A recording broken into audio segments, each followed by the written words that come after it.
ഉണക്കപ്പാരയാണ്. ഉണക്കപ്പാര കറി വെക്കാതെ ഏറ്റവും കറി വെക്കുമ്പോൾ ഏറ്റവും രുചി കുറവുള്ള മീനാണ് ഇതെന്ന് പറയുന്നത്. പക്ഷെ എനിക്കിത് വറുത്ത് കൂട്ടാൻ വേണ്ടിയിട്ടാണ് കൂടുതൽ ഇഷ്ടം. പക്ഷെ ചേട്ടായിക്കൊക്കെ ഇവിടെ കറി വെച്ച് കഴിക്കുന്നതാണ് ഏറ്റവും ഇഷ്ടം, ചോറിൻ്റെ കൂടെയൊക്കെ.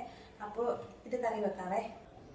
അപ്പോൾ മീൻ ഇതാ ഞാൻ ഇതുപോലെ വെള്ളം ഒഴിച്ച് തിളപ്പിച്ചിട്ടെടുത്തിട്ടുണ്ടേ. ഇനി ഈ വെള്ളമൊക്കെ മറിച്ച് കളഞ്ഞിട്ട് വേറെ ഇച്ചിരി വെള്ളത്തിൽ ഇട്ട് വെക്കാം. ഉപ്പൊക്കെ നന്നായി പോയി കിട്ടും കേട്ടോ. മീൻ കറി വെക്കാൻ ആവശ്യത്തിനുള്ള തേങ്ങ എടുത്ത് കുറച്ച് മഞ്ഞൾപ്പൊടി ഇട്ട് കൊടുത്തു. കുറച്ച് കാശ്മീരി മുളക് പൊടിയും കൂടിയാണ് ഇട്ട് കൊടുത്തേക്കുന്നത്. എന്നിട്ട് ആവശ്യത്തിന് വെള്ളവും കൂടെ ഒഴിച്ചിട്ട് അരച്ചെടുക്കാം. നന്നായിട്ട് അരച്ചെടുത്തിട്ടുണ്ടേ. പുളി ഇട്ട് കൊടുക്കാം. 2 കുഞ്ഞി പുളി കഷ്ണം ഇട്ട് കൊടുക്കുന്നുണ്ട്. പിന്നെ ഉള്ളി, കറിവേപ്പില, വെളുത്തുള്ളി, ഇഞ്ചി, 2 പച്ചമുളക്, ഇതെല്ലാം കൂടെ ഇതിലേക്ക് ഇട്ട് കൊടുക്കാം.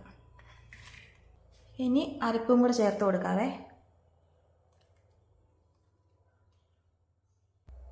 ആവശ്യത്തിനുള്ള വെള്ളവും കൂടെ ചേർത്ത് കൊടുക്കാം. സ്പൂൺ വെച്ചിട്ട് ഒന്ന് ഇളക്കി കൊടുക്കാം. ഇനി ഇത് അടുപ്പത്തേക്ക് വെച്ച് കൊടുക്കുന്നുണ്ടേ.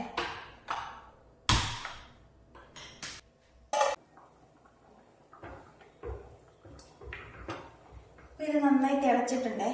ഇനി ഇത് ചെറുതായിട്ടൊന്ന് ഇളക്കി കൊടുക്കണം.